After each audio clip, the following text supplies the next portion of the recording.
Hello, in this video I want to show you how to install Microsoft Edge browser on LG Q70. To do this, you'll need to open a Google Play Store, look for Microsoft Edge in a search,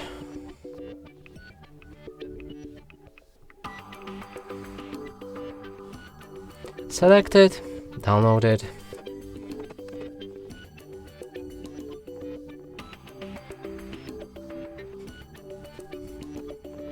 after installation process is complete, you can open the browser.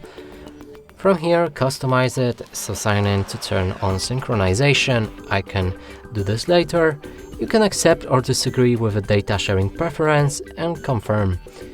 Lastly, set Microsoft Edge as a default browser. And from here you can start browsing. And that's it for this video. Hope you like it. Please consider subscribing to our channel, leave a like and a comment below.